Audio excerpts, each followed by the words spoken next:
다속 유영모의 가운찢기 31번째 시간입니다.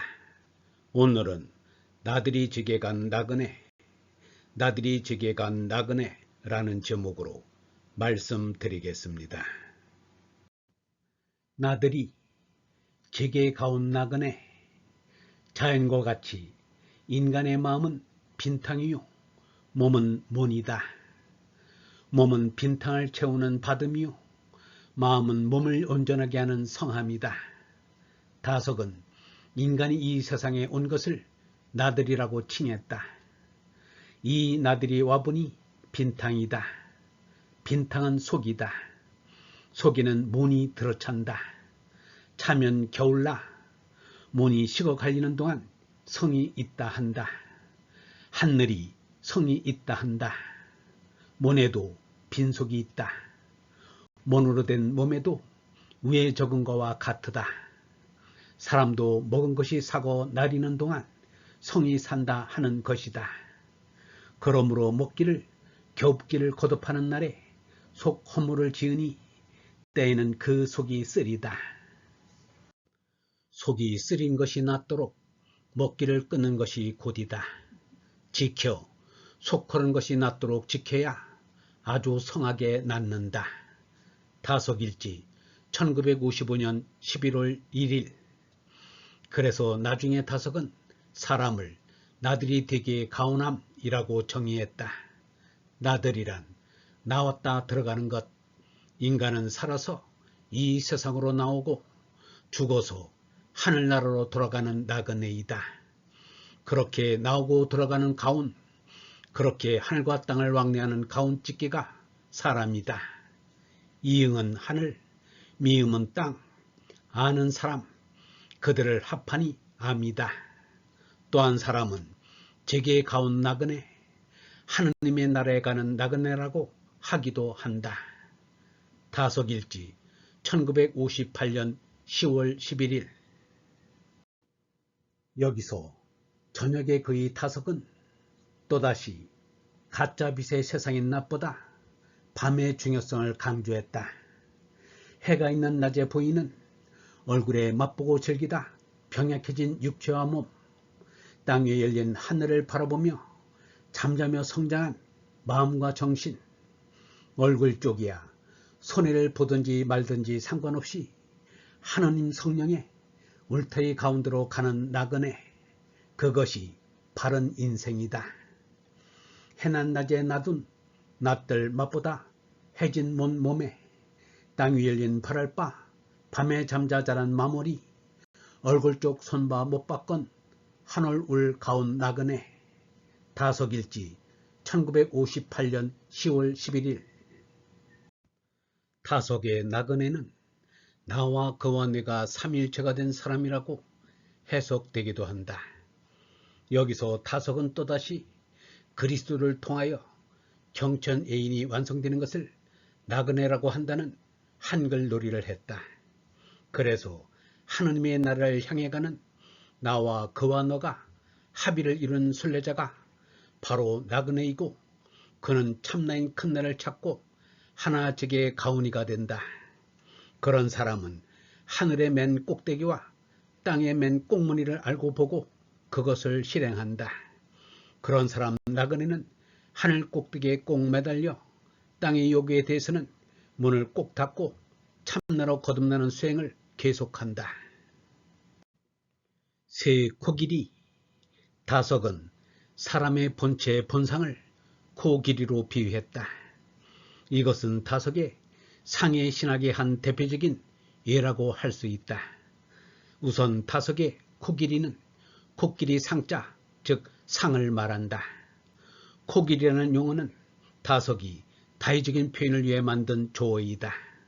첫째, 사람을 코길이라는 상으로 바라본다. 둘째, 코길이라는 한글은 코를 앞세우고 길을 가느니 코 길이를 함의한다.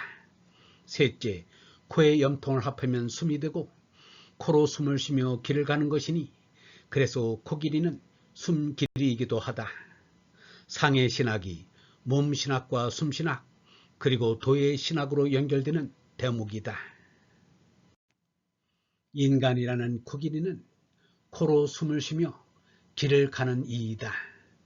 도의 신학은 결국 영원한 숨길을 찾아가는 것이니 그것의 숨신학은 필수적이다. 다섯의 코끼리는 엄마 코끼리와 함께 머리통 코끼리, 염통 코끼리, 그리고 눈코배기 코끼리의 3명의 새끼 코끼리로 구성된다. 그들은 각각 참, 진, 잘, 선, 아름답, 미를 의미한다. 1956년 3월 16일자 다섯일째는 코길이라는 제목으로 다음과 같은 시가 기록되어 있다. 사람이란 코끼리 보내실제 새끼 코끼리 3마리 딸리웠으니 머리통 코끼리는 참을 찾아오는 이를 태워가지고 오라시고 염통 코끼리는 자를 찾아오는 이를 태워가지고 오라시고 눈코배기 코끼리는 아름답을 찾아오는 이를 태워가지고 오라시고 그럼 어미 코끼리는 뭘 싣고 오라신가? 숨길이 살길 찾아오는 이를 태워 오라셨지. 그러면 우리들을 다 다려간다는 말씀인가? 참 잘 살 아름답게 길이 길 길로 말씀. 불의하면 코끼리와 같은 사람을 보냈을 때 3마리의 작은 코끼리들을 딸려 보냈다. 첫째 머리통 코끼리에게는 참을 찾아오는 이를 태워 가지고 오라 하셨다. 둘째 염통 코끼리에게는 자를 찾아오는 이를 태워 가지고 오라 하셨다. 셋째 눈코배기 코끼리에게는 아름답을 찾아오는 이를 태워 가지고 오라 하셨다. 그러면 어미 코끼리에게는 무엇을 실어오라고 하셨는가? 숨길이 곧 생명이 살 길을 찾아오는 이를 태워 오라 하셨다. 그러면 우리들을 다 데려간다는 말씀인가?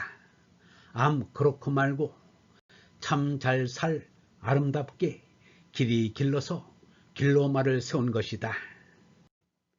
하느님의 형상으로 창조된 인간의 상을 사람을 운반하는 코끼리로 본 것이요 인간이 태워올 사람은 진선미를 이룬 사람이라는 것이다.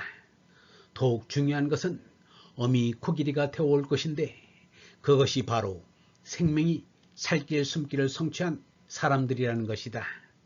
그러므로 참사람이 해야 할 사명은 진선미와 생명을 살리고 말씀을 숨쉬며 세우고 영원한 길을 향해 가는 것이다.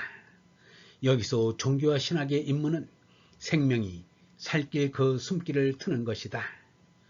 불붙는 나무 한 사람마다를 못 사람이 높이 깊이 알아야 사람은 다 한 분이신 한 우님께로 큰다.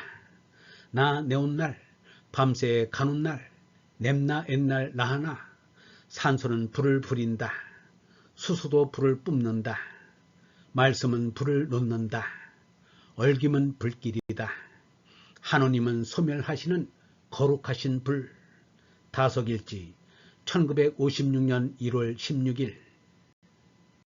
이미 앞에서 살펴보았지만 다섯은 삼위일체 하느님이 죄악을 소멸하시는 거룩한 불이고 인간은 그 불에 타야 하는 불붙는 나무로 비유했다.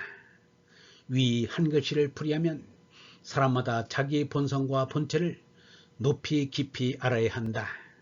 사람은 모두 궁극적인 본체이신 하느님을 향해 크게 된다. 나에 대해 내가 온 날을 밤새도록 생각해 본다. 가고 오는 나 그리고 옛날의 나와 참나인 하나를 높고 깊이 알아야 한다. 성부 하느님은 거룩하신 불이고 말씀은 불을 놓고 얽으면 바로 그 불길이다. 하느님으로부터 와서 하느님으로 가는 나는 끊임없이 산소와 수소와 같이 불을 품는 삼위일체 하느님의 불길에 의해 타고 있는 불붙는 나무가 되어야 한다는 뜻으로 보인다. 그러므로 불붙는 나무인 사람은 산소와 나무를 공급하기 위한 말씀에 의한 수행, 곧 숨신학과 몸신학이 필요한 것이다. 영성신학원 다속 아카데미의 하늘소리였습니다.